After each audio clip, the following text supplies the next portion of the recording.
नरेंद्र मोदी ने जब वक्फ कानून में बदलाव किया था, बहुत हंगामा मचा, आपको याद ही होगा, याद रहा होगा क्या लोग बोल रहे थे, संसद से लेकर सड़क तक, मौलानाओं से लेकर इंडी गठबंधन, ओवैसी, सबने सेक्युलरिज्म के नाम पे एकदम छाती वाती पीट दी।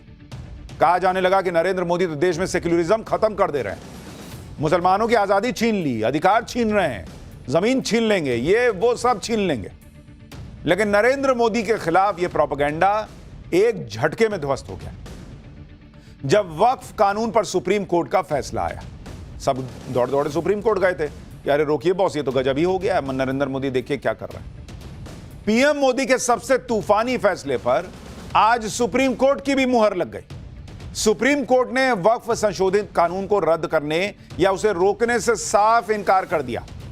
वक्फ कानून पर स्टे लगाने की मांग को भी खारिज करते हुए सुप्रीम कोर्ट ने कह दिया कि chief justice of India B R. Gavai के मुताबिक अनुमान हमेशा कानून की संवैधानिकता के पक्ष में होता है और कानून में दखल सिर्फ rarest of the rare case में होता है। सीजीआई ने कहा कि हमें ऐसा नहीं लगता कि पूरे कानून के प्रावधानों पर रोक लगाने का कोई मामला भी बनता हो, इसलिए कानून पर रोक लगाने वाली याचिका को सीधे खारिज कर दिया सुप्रीम कोर्ट ने। यानी जो लोग नरेंद्र मोदी के वक्फ कानून को काला कानून बता रहे थे, गैर संवैधानिक बता रहे थे, उनको आज सुप्रीम कोर्ट से फिर झटका लगा है, क्योंकि अलग अलग मामलों में ये दौड़ के उधर जाते हैं फिर झटका खाते हैं। और ऐसे लोगों के लिए सबसे बड़ा झटका तो ये लगा बॉस कि नरेंद्र मोदी ने जो फैसला किया था कि कागज नहीं तो वक्फ नहीं, बॉस इस देश में वो नहीं चलेगा कि कागज नहीं दिखाएंगे, कागज दिखाना पड़ेगा तभी वक्फ कर सकते हो। वक्फ बाय यूजर का जो कानून था उसे नरेंद्र मोदी ने खत्म कर दिया कि जहां उंगली रख दी वो हो गया, हमने कर दिया वक्फ, गांव के गांव वक्फ कर दिया। भैया कागज तो दिखाओगे। अब सुप्रीम कोर्ट ने भी ठप्पा लगा दिया कि भाई वक्फ बाय यूजर वाला मामला नहीं चलेगा। सुप्रीम कोर्ट ने वक्फ एक्ट में क्या रोका है, क्या छोड़ा है, ओवैसी से लेकर मौलानाओं का क्या हाल हुआ है, इंडी गठबंधन क्या कह रहा है, इसमें उसको कौन सी जीत दिख गई है, पीएम मोदी ने वक्फ एक्ट बदला, अब सुप्रीम कोर्ट के फैसले के बाद देश में क्या क्या बदल जाएगा, आज आपको इस सब के बारे में बताऊंगा। लेकिन सुप्रीम कोर्ट के फैसले के बाद जो माहौल बना है, पहले उसका ट्रेलर देखिए।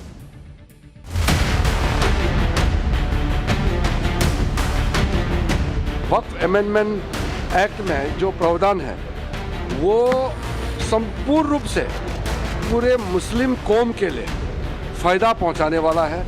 हमारा शुरू से बोलना यह है कि किसी भी धर्म में कोई भी शख्स अपने धर्म को या किसी और के धर्म को जब देता है तो यह कानून नहीं है। सरकार की साजिश और सरकार की मंशा पर माननीय उच्चतम न्यायालय ने बड़े पैमाने पर रोक लगा दी है। एक तरह से सुप्रीम कोर्ट ने लोकसभा राज्यसभा द्वारा पारित इस वक्फ अमेंडमेंट एक्ट के वैधता पे मुहर लगा दी है। हम लोगों की जो डिमांड थी कि इस पूरे एक्ट को स्टे किया जाए, ऐसा नहीं हुआ है। हुकूमत का इल्ज़ाम है कि गैर कानूनी तौर जो है किसी वक्फ ने ज़मीन पे कब्जा किया हुआ है। अब हुकूमत उस ज़मीन को वापस नहीं ले सकती जब तक कि अपनी पूरी कार्रवाई वो मुकम्मल नहीं करते। भारत सरकार से मेरा मुतालबा भी है कि सरकार जल्द से जल्द कानून को अमली जामा पहनाए, वक्फ में हस्तक्षेप न करे सरकार। हमें उम्मीद है सुप्रीम कोर्ट और न्याय देगा।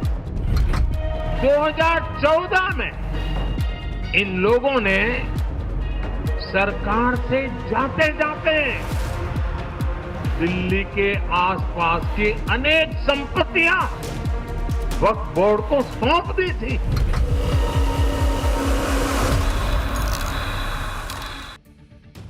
नरेंद्र मोदी के वक्फ कानून पर बड़ी बात यह है कि सुप्रीम कोर्ट ने इस पर रोक नहीं लगाई।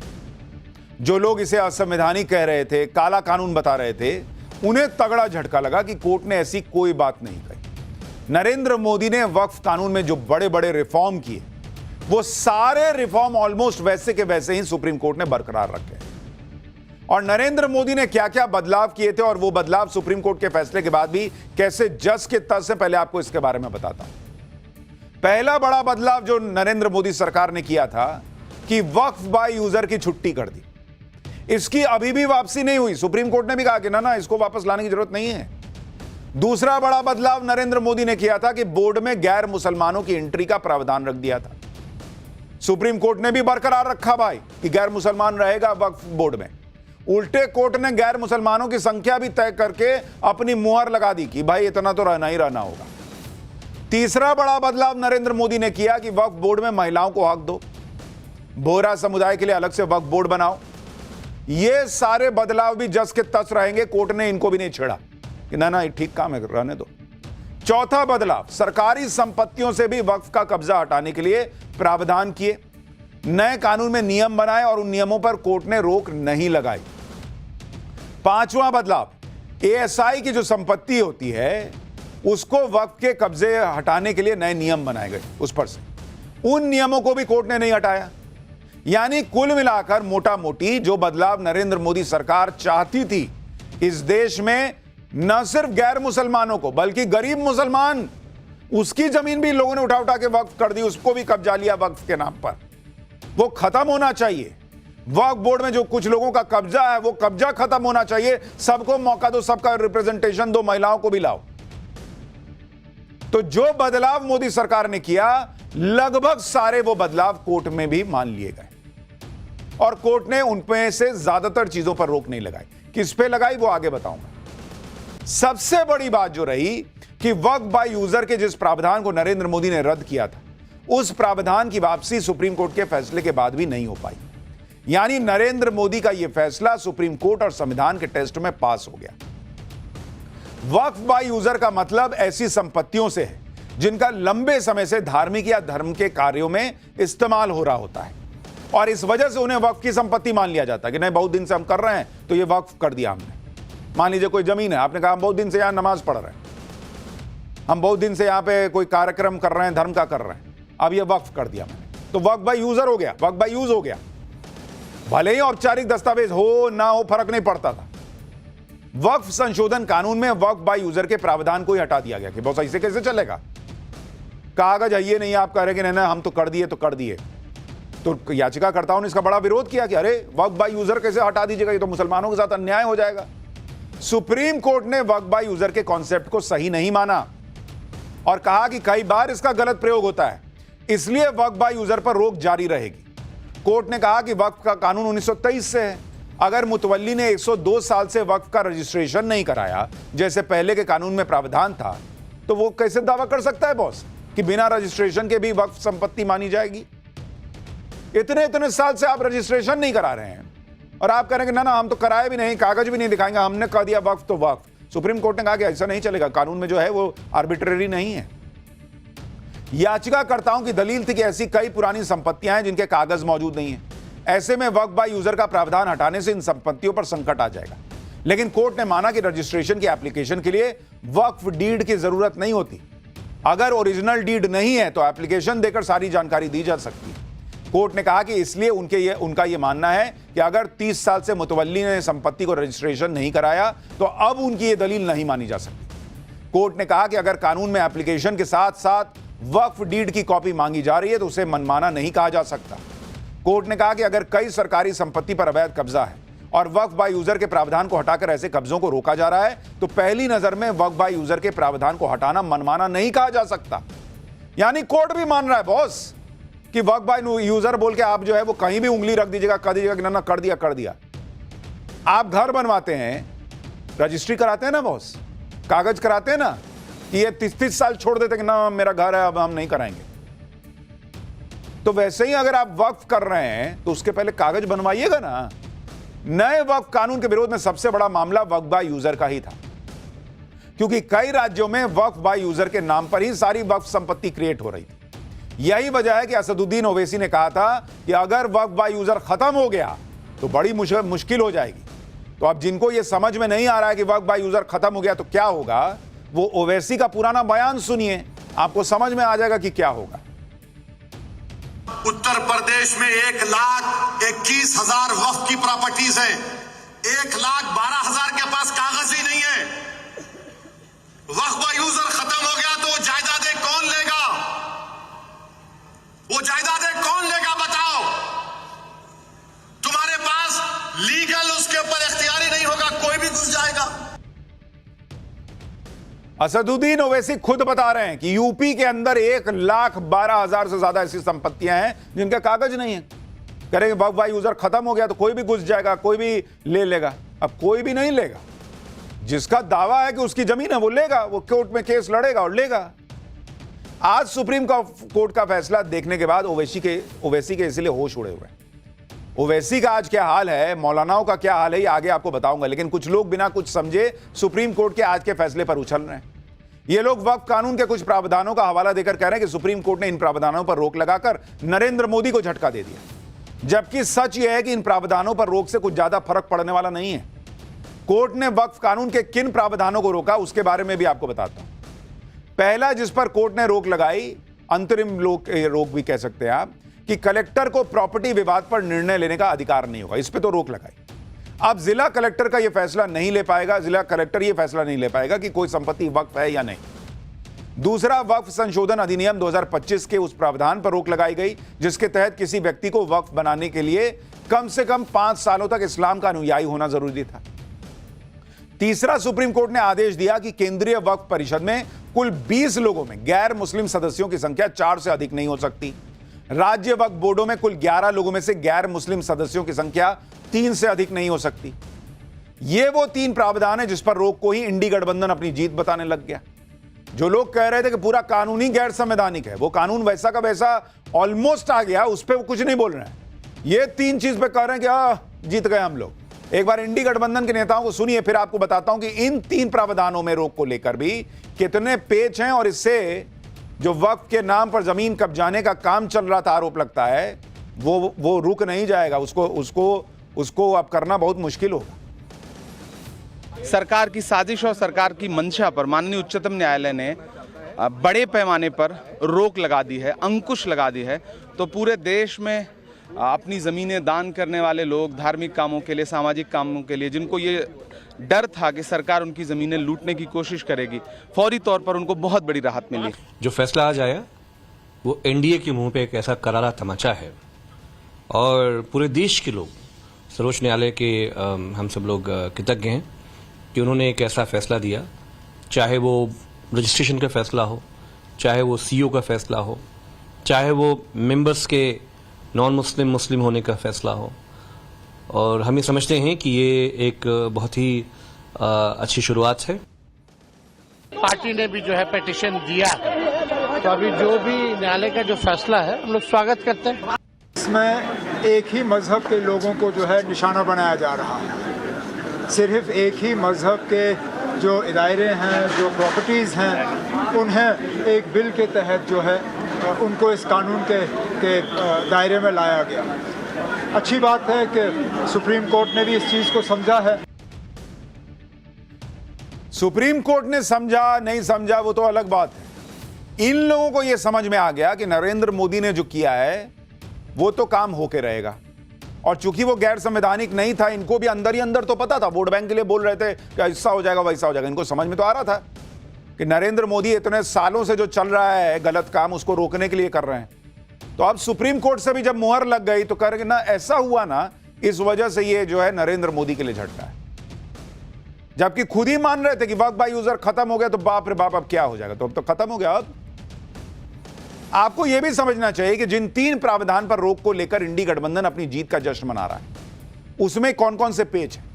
जैसे कोर्ट ने कलेक्टर के अधिकारों को सीमित कर दिया, लेकिन यह बात समझने वाली है कि वक्फ संपत्तियों का सर्वे करने का अधिकार तो अभी भी कलेक्टर के पास ही रहेगा। कोर्ट ने उसमें कोई बदलाव नहीं किया है, बस यह कहा कि कलेक्टर का फैसला आखिरी नहीं होगा, सर्वे तो कलेक्टर ही करेगा। ठीक है, आखिरी फैसला कलेक्टर का नहीं होगा, आगे कोर्ट का होगा। इसमें क्या है, दरवाजे तो खुले अलग अलग कोर्ट में जाने के। पहले तो ट्रिब्यूनल के आगे ही नहीं जा पा रहा था आदमी। दूसरी बात, जहां तक 5 साल तक इस्लाम प्रैक्टिस के नियम पर रोक की बात, तो यह रोक तब तक है जब तक राज्य सरकार नियम नहीं बना लेती। यह अंतरिम रोक है बॉस, नियम बन जाएगा उसके बाद यह भी खत्म हो सकता है। तीसरी बात, मुस्लिम पक्ष तो यह चाह रहा था कि वक्फ बोर्ड में एक भी गैर मुसलमान मेंबर नहीं होना चाहिए। आपको याद है ये लोग कहते थे कि बाप रे बाप, मुसलमान का काम है, मुसलमान अपनी जमीन दान कर रहा है, इसमें गैर मुसलमान क्या करेगा। लेकिन उनकी यह मांग कोर्ट ने नहीं मानी। सुप्रीम कोर्ट ने साफ कह दिया कि भाई मिनिमम जो है 4 लोग आपको रखने ही होंगे मैक्सिमम। सुप्रीम कोर्ट ने जिन प्रावधानों पर रोक लगाई है उसमें भी कई पेच है। यही वजह है कि वक्फ कानून के खिलाफ बड़ी लड़ाई लड़ने वाले असदुद्दीन ओवैसी भी खुद मान रहे हैं कि सुप्रीम कोर्ट का फैसला बड़ी जीत कम, बड़ा झटका ज्यादा है। सुनिए ओवैसी को। अब आप ये देखिए कि ऑनरेबल सुप्रीम कोर्ट ने ये कहा है कि 5 साल का जो एक्ट में था कि उसको 5 साल मुसलमानों ने दिखाना पड़ेगा, वो कंप्लीट स्टे नहीं है। ऑनरेबल सुप्रीम कोर्ट ने ये कहा है कि रूल्स को अगर फ्रेम कर देते हैं तो फिर वो लागू हो जाएगा, रूल्स बना देंगे। दूसरी बात यह है कि सुप्रीम कोर्ट ने कलेक्टर के ऊपर जो इंक्वायरी का था प्रोविजन, उसके ऊपर उन्होंने रोक लगाई है। अब ये देखना पड़ेगा, मगर वही कलेक्टर अब सर्वे करेगा। सर्वे का पावर तो कलेक्टर के पास है। आज की तारीख में वक्फ प्रॉपर्टीज का सर्वे यानी एक्ट बनने से पहले सर्वे कमिश्नर करता था, जो हायरार्की में कलेक्टर से सीनियर है, जो इंडिपेंडेंट है, मगर सर्वे तो कलेक्टर करेगा। अब ओवैसी जो कह रहे हैं उससे ही आप समझ सकते हैं कि जो इंडी गठबंधन कह रहा है कि उनकी जीत हो गई, भाई उसको पता है ये मामला तो पीछे जाना नहीं है। अब मुसलमान को कुछ तो कहना है वोट के लिए, तो हाँ जीत गए। ओवैसी सही बता रहे हैं आपको कि कानून ऑलमोस्ट वैसा का वैसा ही आ गया है जैसा नरेंद्र मोदी ने बदलाव करके लाया था। अब यह समझिए कि जिन प्रावधानों पर आज सुप्रीम कोर्ट ने रोक लगाई उसमें से ज्यादातर प्रावधान तो वो हैं जिन पर केंद्र सरकार खुद ही बदलाव के पक्ष में थी, या सरकार ने पहले ही उस पर रोक लगाने की बात कही। जैसे केंद्रीय वक्फ परिषद में गैर मुसलमानों को सदस्य बनाने का प्रावधान है। केंद्र सरकार ने एक बयान दिया था कि दी गई संख्या यानी 4 अधिकतम संख्या है और 4 से अधिक गैर मुसलमान सदस्य नहीं हो सकते। सुप्रीम कोर्ट ने यही बात तो दोहराई है, तो इसमें कौन सा तूफानी काम हो गया भाई जो नरेंद्र मोदी हार गए। सुप्रीम कोर्ट ने यही निर्देश दिया ना कि 4 से अधिक गैर मुस्लिम सदस्य नहीं होने चाहिए। तो जो लोग लड़ रहे थे कि ना एक को नहीं होना चाहिए, एक भी इसमें नहीं घुसेगा, आज वो 4 पे माने बैठे हैं ना। दूसरी बात, अभी सभी राज्य वक्फ बोर्डों में नए संशोधन में ज्यादा से ज्यादा 3 गैर मुस्लिम सदस्यों का प्रावधान है। याचिकाकर्ताओं ने इस आधार पर इसे चुनौती दी थी कि कोई भी गैर मुस्लिम राज्य वक्फ बोर्ड का सदस्य नहीं हो सकता, जबकि केंद्र सरकार ने राज्यों के वक्फ बोर्ड में अधिकतम 3 सदस्यों के होने का प्रावधान किया था। सुप्रीम कोर्ट ने भी यही स्वीकार कर लिया। तीसरी बात, नए वक्फ कानून के एक प्रावधान के मुताबिक एक सक्षम अधिकारी यह निर्धारित कर सकता है कि कोई संपत्ति वक्फ संपत्ति है या नहीं। केंद्र सरकार ने पहले ही स्पष्ट कर दिया था कि यह केवल एक अस्थायी फैसला है, क्योंकि स्वामित्व का फैसला केवल एक सक्षम न्यायालय या ट्रिब्यूनल द्वारा ही किया जा सकता है। यानी सुप्रीम कोर्ट ने जो प्रावधान रोके हैं उनके पक्ष में तो खुद केंद्र सरकार थी। सरकार की तरफ से सुप्रीम कोर्ट के आज के फैसले पर क्या कहा गया, एक बार वो भी सुनिए, फिर आपको बताता हूं कि इस पर अखिलेश यादव से लेकर दूसरे नेता क्या कह रहे हैं। और एक तरीके से पार्लियामेंट ऑफ इंडिया का जो डिसीजन है उसको कायम रखा। एक जो प्रैक्टिसिंग मुस्लिम का जो मामला है उसको हम लोग देखेंगे, रूल्स में भी क्या उसका रखना है, लेकिन ओवरऑल जो पूरे डिटेल तो मैंने अभी जजमेंट पढ़ा नहीं है, लेकिन जजमेंट का स्पिरिट और जो पूरा संपूर्ण ऑर्डर का भाव को मैं कहना चाहता हूँ कि हमारे लिए, देश के लिए बहुत अच्छा जजमेंट आया। कुछ लोग सुप्रीम कोर्ट में बिना मतलब चैलेंज करता है, पार्लियामेंट का अथॉरिटी को चैलेंज नहीं कर सकता है, कोई प्रावधान को लेकर के जरूर चैलेंज कर सकता है, लेकिन सुप्रीम कोर्ट ने उसका भी अपना मोहर लगाया। सुप्रीम कोर्ट का आज का फैसला नरेंद्र मोदी के रिफॉर्म की बहुत बड़ी जीत। यही वजह है कि इंडी गठबंधन में कांग्रेस से लेकर अखिलेश तक हर कोई यह कह रहा है कि इस फैसले में जीत या हार नहीं देखनी चाहिए। कोई कह रहा है कि अभी फाइनल फैसला बाकी है। ओवैसी को समझ में आ रहा है कि बड़ा खेल तो हो चुका। सुनिए एक बार इन लोगों को। So I think it's an extreme balance. We shouldn't talk about victory and defeat. Nobody wins and nobody loses. तो ये तो पार्लियामेंट में हम लोग अपना पक्ष यही रख रहे थे कि वक्फ में हस्तक्षेप न करे सरकार। हमें उम्मीद है सुप्रीम कोर्ट और न्याय देगा। जो सुप्रीम कोर्ट ने वक्फ इवैक्यू प्रॉपर्टीज के बारे में स्टे नहीं दिया, आप पूरे वेस्टर्न उत्तर प्रदेश में चले जाइए, पंजाब में, हरियाणा में, अब उसका मालिक वक्फ नहीं रहेगा, उसका मालिक तो गवर्नमेंट हो जाए, कलेक्टर हो जाएगी। ये एक है। फिर सीओ को सुप्रीम कोर्ट ने कहा कि एज फार एज पॉसिबल मुसलमान सीओ को बनाइए। गवर्नमेंट क्या करेगी कि कोई कैपेबल मुसलमान हमको मिला ही नहीं। As far as possible supreme court government गए, हम तो मिला ही नहीं हमको। अरे भाई, जो पार्टी टिकट नहीं देती मुसलमानों को, जिसके पास एक मुस्लिम एमपी नहीं है, वो मुस्लिम ऑफिसर को बनाएगी। असदुद्दीन ओवैसी ये भूल जाते हैं कि इसी पार्टी ने, बीजेपी ने, देश को मुसलमान राष्ट्रपति भी दिया था, डॉक्टर एपीजे अब्दुल कलाम। क्यों बनाए उनको अगर मुसलमानों से इतनी दिक्कत थी?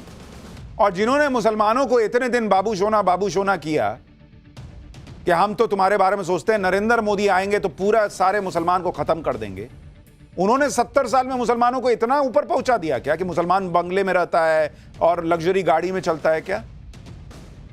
जिन्होंने इतने साल मुसलमान किया, उन्होंने मुसलमान को क्या दिया? क्या मुसलमान की संपत्ति पर वक्फ ने कब्जा नहीं किया हुआ है? वक्फ के पास इतनी संपत्ति होने के बाद मुसलमान गरीब क्यों हैं? वक्फ बोर्ड ने मुसलमानों के भलाई के लिए क्या किया उस वक्फ की संपत्ति का? पूछा किसी ने इनसे? कुछ लोगों का एकाधिकार वही रहेगा, कोई छुओ मत। जो छू रहा है वो मुसलमान के खिलाफ है, और जो पकड़ के बैठा है मुसलमान का कोई भला नहीं कर रहा, वो मुसलमान के साथ है। ओवैसी जैसे लोगों के होश उड़े हुए हैं बॉस। उसी तरह से मुस्लिम पर्सनल लॉ बोर्ड की भी हालत खराब है, क्योंकि सबसे बड़ा झटका वक्फ बाय यूजर को लगा है। यही वजह है कि all India Muslim personal law board ने भी इस फैसले पर निराशा जताई। पर्सनल लॉ बोर्ड कह रहा है कि पूरे कानून पर रोक नहीं लगने से नए कानून में मुसलमानों के लिए जो गलत प्रावधान है वो भी मौजूद रहेंगे, जैसे वक्फ बाय यूजर को रद्द करना शामिल है। All India Muslim personal law board कह रहा है कि नए वक्फ कानून का विरोध जारी रहेगा और 16 नवंबर को दिल्ली के रामलीला मैदान में बड़ी रैली की जाएगी। यानी जो संगठन खुद को मुसलमानों की आवाज बताते हैं, वो संगठन खुद सुप्रीम कोर्ट के फैसले से निराश है। उसे कोर्ट के फैसले में अपनी हार दिखने लगी। वक्फ कानून को लेकर सुप्रीम कोर्ट ने आज जो फैसला सुनाया, उसको लेकर मौलाना भी हालांकि बटे हुए, अलग अलग राय दे रहे हैं। ये जो अलग अलग राय है, जरा इसको भी सुनिए, फिर आपको बताता हूं मुस्लिम चौपाल में क्या हो रहा है। हम लोगों की जो डिमांड थी कि इस पूरे एक्ट को स्टे किया जाए, ऐसा नहीं हुआ है, लेकिन उसके बावजूद भी कई ऐसे अहम बातों पर, ऐसे अहम प्रोविजन पर कोर्ट ने स्टे लगाया है, उसका हम लोग वेलकम करते हैं और अभी फाइनल फैसला आना बाकी है। वो वक्फ संशोधन बिल पर सुप्रीम कोर्ट के फैसला आ जाने के बाद में तमाम राहें आसान हो गई हैं, और मैं ये चाहूंगा और भारत सरकार से मेरा मुतालबा भी है कि सरकार जल्द से जल्द कानून को अमली जामा पहनाए, ताकि गरीब, कमजोर, लाचार, यतीम, बेवा मुसलमानों की किफालत हो सके। सुप्रीम कोर्ट के फैसले को लेकर जिस तरह मौलानाओं की राय बटी हुई है, वैसे ही देश के मुसलमान भी अलग अलग राय दे रहे हैं। भोपाल के मुसलमान क्या कह रहे हैं आज के फैसले पर, सुनिए जरा। नहीं, क्या कभी कहीं खुशी और कहीं गम, कहीं आपने खुशी दी है तो कहीं तीन को सर पे थोप के गम दे दिया है। ये कि मेरे अंगने में तुम्हारा क्या काम है? हम किसी देश की, भारतवर्ष के किसी भी मंदिर की संस्था में, ट्रस्ट में, किसी पूरे हिंदुस्तान में कोई एक मेंबर अगर है तो सरकार बताए, तो हम पूरे कमेटी में आप गैर मुस्लिम भर दीजिए, हमें एतराज नहीं होगा। देखिए, ये संतोषजनक फैसला नहीं, ये संतोषजनक फैसला नहीं है जी। सबसे पहले तो ये है कि आपने चलो कलेक्टर पे रोक लगा दी, ठीक है। दूसरी बात, आपने 3 लोगों को शामिल कर दिया, इसका मतलब ये आपने सर पे तलवार लटका दी हमारे ऊपर। कि जो हमारे खिलाफ है, ये हमारी जमीन हमें मिलना चाहिए भाई। अगर कोई जमीन है या मकान है तो आपका मकान है, उसमें हमें हिस्सा देंगे? आप नहीं देंगे, और नहीं पार्टनरशिप में रखेंगे, तो हमारे जमीन में आप क्यों हिस्सा मांग रहे हैं? ऐसा नहीं होना चाहिए ना। फैसले संतुष्ट नहीं संतुष्ट नहीं है। भाई कह रहे हैं कि हमारी जमीन है तो उसमें आप क्यों हिस्सा मांग रहे हैं? सही बात है, आपकी जमीन है, आप में उसको किसी को हिस्सा नहीं देना चाहिए, लेकिन जमीन आपकी है साबित तो कीजिएगा, कागज तो दिखाइएगा कि जमीन आपकी है, उसके बाद ना कहिएगा कि हिस्सा क्यों मांग रहे हो। पूरा का पूरा गांव कह देते हैं कि जो वक्फ कर दिया और कह रहे हैं कि हमारी जमीन है, हमारे अंगने में तुम्हारा क्या काम है? अंगना किसी का भी उठा के बोल दीजिएगा मेरा है, और फिर कहिएगा तुम्हारा क्या काम है, ऐसा हिसाब चलेगा क्या? वक्फ कानून पर सुप्रीम कोर्ट के आज के फैसले से कुछ लोग भ्रम की स्थिति बना रहे हैं, लेकिन हमने आज के फैसले का पूरा मतलब इसलिए समझाया कि आपको समझ में आए कि इस देश में जो फर्जी सेक्युलरिज्म चला है कि उठा के एक को दे दो सब कुछ और दूसरे जितने धर्म है वो एक तराजू पर, और वोट बैंक के लिए मुसलमान एक तराजू पर, ये कैसे चलेगा बॉस? किस धर्म के पास ये अधिकार है कि वो वक्फ बाय यूजर कर सकता है? हिंदू के पास क्या है, सिख के पास क्या है, ईसाई के पास क्या है, पारसी के पास क्या है, जैन के पास क्या? कि नहीं मेरे पास कागज नहीं है लेकिन मैंने वक्फ कर दिया तो कर दिया, मैंने दान कर दिया तो कर दिया। आज तराजू बराबर हुआ है, उस पे भी आग लगी हुई है। नरेंद्र मोदी ये रिफॉर्म कर रहे हैं देश में, और ये रिफॉर्म बिल्कुल ठीक है, ये आज सुप्रीम कोर्ट में भी साबित हो गया। लेकिन इंडी गठबंधन को जो हर रिफॉर्म पर कूदने लगता है, उसको दूसरा झटका फिर सुप्रीम कोर्ट में ही लगा आज, और वो झटका था एसआईआर के मामले पर, क्योंकि कोर्ट ने 7 अक्टूबर तक सुनवाई स्थगित कर दी। एसआईआर के खिलाफ जो लोग सुप्रीम कोर्ट गए हैं वो कह रहे थे कि 1 अक्टूबर से पहले सुनवाई हो जाए, क्योंकि 1 अक्टूबर को फाइनल वोटर लिस्ट आने वाली है। लेकिन सुप्रीम कोर्ट ने इसके लिए भी मना कर दिया, कह दिया कि वोटर लिस्ट अगर आ जाती है तो भी कोई अंतर नहीं पड़ेगा, अगर कोई गैरकानूनी बात है तो बताओ, हम पूरा कैंसिल कर देंगे। यानी फाइनल वोटर लिस्ट जारी करने पर सुप्रीम कोर्ट ने चुनाव आयोग को नहीं रोका। यह दूसरा झटका था इंडी गठबंधन के लिए। इंडी गठबंधन के लिए तीसरा झटका नरेंद्र मोदी ने बिहार जाकर दे दिया, क्योंकि वहां इंडी गठबंधन को हमेशा एक उम्मीद रहती कि नीतीश कुमार कोई ना कोई खेल करके मोदी सरकार गिरा देंगे, साथ छोड़ देंगे। लेकिन आज नरेंद्र मोदी बिहार पहुंचे तो नीतीश कुमार ने उनकी तारीफ करने में कोई कसर नहीं छोड़ी। सुनिए नीतीश कुमार को आज उन्होंने प्रधानमंत्री मोदी की कैसे तारीफ की है, सबको कहा कि खड़े हो, ताली बजाओ, इनके लिए गजब काम किए हैं बिहार के लिए। तब जरा सा एक बात हम कहेंगे कि इन्होंने जितना काम करवाया है बिहार के लिए, तो जरा खड़ा होकर के एक बार प्रणाम करिए, खड़ा होकर प्रणाम करिए। तो ये बहुत बड़ी बात है, इसलिए आप कहाँ बैठी हुई हो तुम लोग, है खड़ा हो, वहां बैठे हुए खड़ा होके बोलो सब जगह।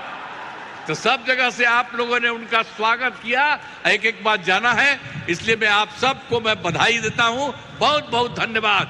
राज्य सरकार तो कर ही रही है, अब इनका जो सहयोग मिल रहा है, इसलिए बिहार बहुत आगे बढ़ जाएगा, एक नया राज्य बनेगा। इन्हीं शब्दों के साथ आप सबको बहुत बहुत धन्यवाद।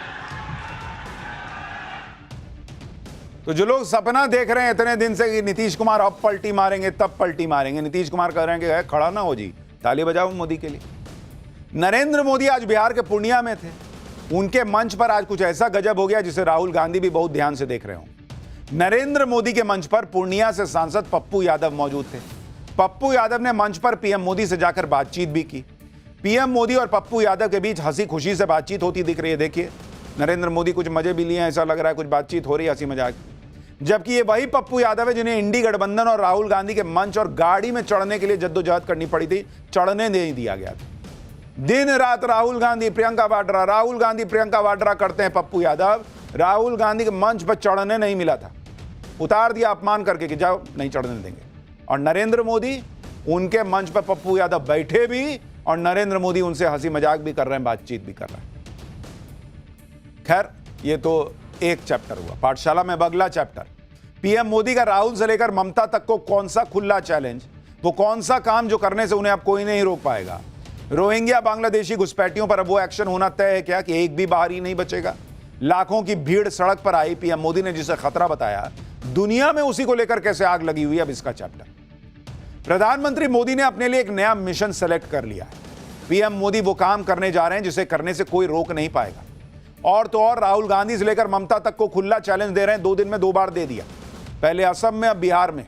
पीएम मोदी का यह मिशन है घुसपैठियों को देश से उठा उठा के बाहर कर देने का। 15 अगस्त को लाल किले से पहले बोले कि भाई ये सफाई अभियान शुरू कर दिया हूं मैं, कोई रोक नहीं सकता। और अब घुसपैठ की समस्या को चुनौती मानकर उसे दूर करने में जुट गए। अवैध घुसपैठ सिर्फ भारत की समस्या नहीं है, दुनिया के कई देश अवैध घुसपैठियों को लेकर परेशान है। और अब तो घुसपैठियों के खिलाफ ग्लोबल ट्रेंड दिख रहा है। आप देखिए कि भारत में पीएम मोदी कह रहे हैं कि घुसपैठियों को बाहर जाना ही होगा। ब्रिटेन में घुसपैठियों के खिलाफ लाखों लोग सड़क पर प्रदर्शन कर रहे हैं कि बाहर निकालो इन लोगों को। ट्रंप कह रहे हैं कि घुसपैठियों के खिलाफ नरमी का समय खत्म हो चुका, इनको बाहर उठा के फेंको। यानी भारत से लेकर अमेरिका से लेकर ब्रिटेन तक में भाई जो देश का नहीं है उसको बाहर करो वाला हिसाब चल रहा है। और घुसपैठियों की वजह से देश की सुरक्षा को खतरा होता है, डेमोग्राफी में बदलाव आता है, ये दुनिया समझ रही है, महसूस कर रही है। आप देखिए बॉस, ब्रिटेन में ऐसी लाखों की भीड़ आ गई सड़क पर कि निकालो ये लोग बर्बाद कर देंगे देश। पीएम मोदी जानते हैं कि ये कितना खतरनाक हो सकता है, इसलिए डेमोग्राफी मिशन शुरू कर रहे हैं। पीएम मोदी ने घुसपैठियों के सहारे वोट बैंक की राजनीति करने वाले नेताओं को भी नसीहत दी। उन्होंने कहा कि घुसपैठियों को बचाने वालों को भी भुगतना होगा। भारत में भारत का कानून चलेगा, घुसपैठियों की मनमानी नहीं चलेगी। वहीं ब्रिटेन में भी घुसपैठियों के खिलाफ लोगों का गुस्सा भड़क रहा है। लाखों लोगों ने मिलकर ऐसा प्रदर्शन किया ब्रिटेन में कि सरकार हिल गई। देखिए बॉस, सड़क पर पैर रखने की जगह नहीं है, ये लोग आए हैं घुसपैठियों को निकालने के लिए सड़क पर। वहीं अमेरिका में भी ट्रंप सरकार अब घुसपैठियों के खिलाफ सख्त एक्शन लेने की तैयारी में है। घुसपैठियों के खिलाफ बन रहे इस ग्लोबल ट्रेंड के बारे में आपको पूरी डिटेल से बताऊंगा। भारत में घुसपैठियों के खिलाफ किस तरह का एक्शन हो रहा है वो भी दिखाऊंगा, लेकिन पहले एक झलक देखिए। घुसपैठियों के खिलाफ ग्लोबल ट्रेंड को पीएम मोदी लीड कर रहे हैं। पीएम मोदी ने पिछले 1 महीने में घुसपैठ की समस्या के खिलाफ अपनी चिंता कई बार जाहिर कर दी। 15 अगस्त को लाल किले से उन्होंने कहा कि भाई घुसपैठियों की समस्या देश की सुरक्षा के लिए खतरा है। 15 अगस्त को ही डेमोग्राफी मिशन शुरू करने की बात की और अब 15 सितंबर को पीएम मोदी ने घुसपैठियों को चेतावनी दी। बिहार के पूर्णिया से पीएम मोदी ने घुसपैठ के मुद्दे पर कांग्रेस और आरजेडी को लपेट दिया। पीएम मोदी ने कहा कि घुसपैठियों को बचाने वाले नारेबाजी कर रहे हैं, यात्राएं निकाल रहे हैं, लेकिन घुसपैठियों को देश से बाहर जाना ही होगा। भारत में घुसपैठियों की मनमानी नहीं चलेगी और वो कह रहे हैं कि बॉस ये चैलेंज दे रहा हूं मैं कि रोक सकते हो तो रोक के दिखाओ। कांग्रेस, आरजेडी और उसके इकोसिस्टम के लोग घुसपैठियों की वकालत करने में जुटे हैं, उन्हें बचाने में लगे हैं और बेशर्मी के साथ विदेश से आए घुसपैठियों को बचाने के लिए ये नारे लगा रहे हैं, यात्राएं निकाल रहे हैं। ये आरजेडी कांग्रेस वालों की जमात, जरा कान खोल के मेरे बात सुन लो। जो भी घुसपैठियां हैं उसे बाहर जाना ही होगा। जो लोग घुसपैठियों की ढाल बनते हैं वो सुन ले, भारत में भारत का कानून चलेगा, घुसपैठियों की मनमानी नहीं चलेगी। इससे पहले 14 सितंबर यानी कल पीएम मोदी ने असम में भी घुसपैठियों का मुद्दा उठाया था। पीएम मोदी ने कहा था कि कुछ लोग घुसपैठियों के सहारे वोट बैंक की राजनीति करते हैं। पीएम ने घुसपैठियों को बचाने वालों के सामने दीवार की तरह खड़े हो जाने का चैलेंज दिया था और घुसपैठियों को बाहर निकालने के लिए पूरा जीवन लगा देने के लिए अपना समर्पण जो है वो देश के सामने रख दिया था। मैं उन राजनेताओं को भी कहना चाहता हूं, आप जो चुनौती लेकर के मैदान में आए ना, मैं सुना तान करके उस चुनौती को स्वीकार करता हूं। और लिख लो, मैं देखता हूं घुसपैठियों को बचाने में तुम कितनी ताकत लगाते हो और घुसपैठियों को हटाने में हम कैसे अपना जीवन लगा देते हैं। हो जाए मुकाबला। घुसपैठियों को बचाने के लिए निकले हुए लोगों को भुगतना पड़ेगा। मेरे शब्द सुन के रखो, ये देश उनको माफ नहीं करेगा। घुसपैठियों पर किस तरह से एक्शन हो रहा है उसे आप असम से ही समझिए। असम के 30 से ज्यादा गांवों में घुसपैठियों की ट्रैकिंग हो रही है। असम के ग्वालपाड़ा, धुबरी, कछार, होजई, नागांव, मोरीगांव में घुसपैठ के खिलाफ बड़ा एक्शन हो रहा है। यहां हजारों बीघा जमीन पर घुसपैठियों का कब्जा हो गया था। अवैध घुसपैठियों से अब तक हजारों बीघा जमीन खाली करवाई गई। असम में लगातार घुसपैठियों को पकड़ के वापस भेजा जा रहा है। 30 जुलाई को श्रीभूमि जिले से 7 घुसपैठियों को बांग्लादेश भेजा गया। 28 जुलाई को श्रीभूमि से ही 20 अवैध बांग्लादेशी वापस भेजे गए। 8 सितंबर को 18 लोगों को वापस बांग्लादेश भेजा गया। 12 सितंबर को 39 अवैध घुसपैठियों को बांग्लादेश भेजा गया।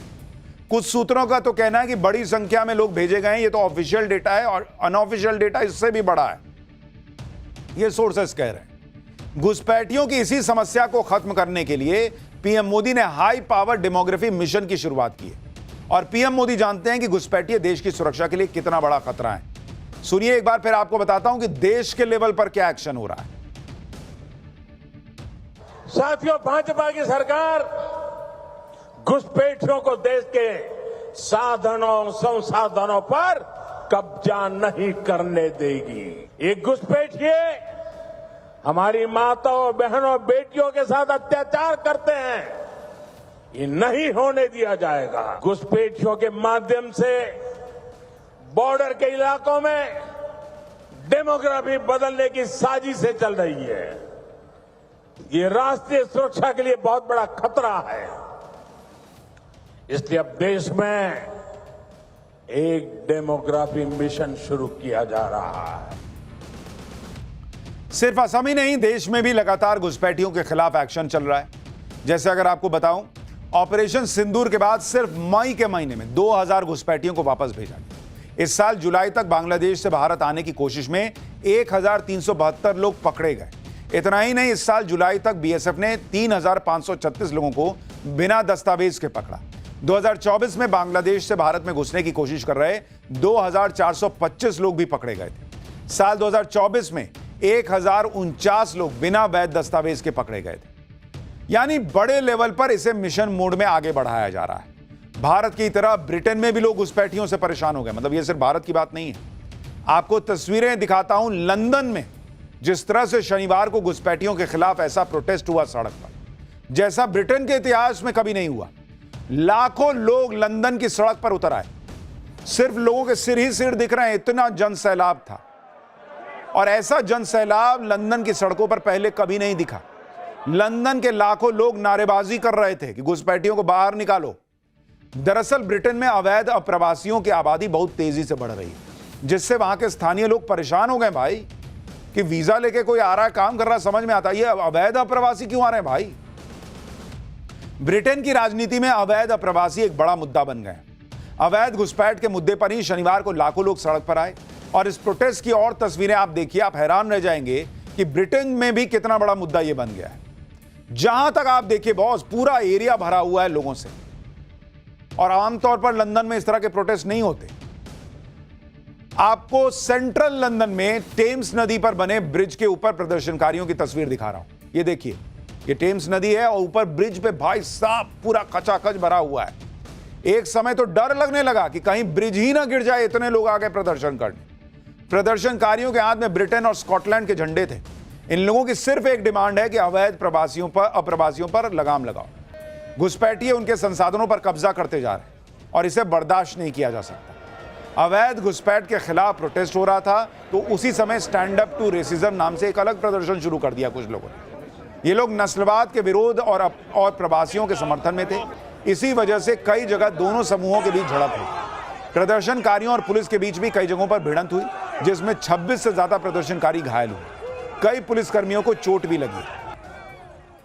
आखिर इस प्रोटेस्ट के जरिए लंदन के लोगों ने क्या मैसेज दिया और इस प्रोटेस्ट के पीछे किसका दिमाग था, अब आपको यह बताता हूं। लंदन प्रोटेस्ट को यूनाइट द किंगडम नाम दिया गया। Anti immigration leader Tommy Robinson ने इसे लीड किया था। इस प्रोटेस्ट में टेस्ला के मालिक एलन मस्क भी शामिल हुए। एलन मस्क ने वीडियो कॉन्फ्रेंसिंग के जरिए लोगों से बात की। प्रोटेस्ट के दौरान ब्रिटिश पीएम के खिलाफ भी नारे लगे। मस्क ने प्रदर्शनकारियों से कहा, या तो आप लड़ेंगे या मरेंगे। मस्क ने संसद भंग करके सरकार बदलने तक की बात कह दी। लंदन में हुए इस प्रोटेस्ट का एक ट्रिगर पॉइंट अमेरिका में हुई चार्ली किर्क की हत्या थी। प्रोटेस्ट में कई लोग चार्ली किर्क के प्रोटेस्ट पोस्टर लेकर आए हुए थे और मैं भी चार्ली किर्क जैसे स्लोगन गूंज रहे थे। चार्ली किर्क की हत्या के बाद अमेरिका में भी घुसपैठियों के खिलाफ गुस्सा भड़क रहा है। उसके बारे में आगे बताऊंगा। लंदन में लाखों लोगों की भीड़ सड़क पर ऐसे ही नहीं उतरी। इसके पीछे वो गुस्सा है जो पिछले काफी समय से अंदर भरता जा रहा था, क्योंकि ब्रिटेन में 7 लाख से 9 लाख अवैध घुसपैठिए कहा जाता है। इसमें से 5,85,000 अवैध प्रवासी लंदन में रहते हैं। 2024 में कुल 38,816 घुसपैठिए ब्रिटेन आए थे। सबसे ज्यादा घुसपैठिए समुद्री मार्ग से ब्रिटेन आते हैं। 2020 से 2024 के बीच 1,75,000 घुसपैठिए छोटी नावों से ब्रिटेन में आए। तो जिनको भारत की समस्या समझ में नहीं आ रही, आप देखिए वेस्ट तक जाग रहा है कि भाई ये घुसपैठिए बाहर निकालो। अपने देश में हमारे खाने पीने रहने नौकरी का इंतजाम करेंगे कि सबको बैठा के खिलाएंगे।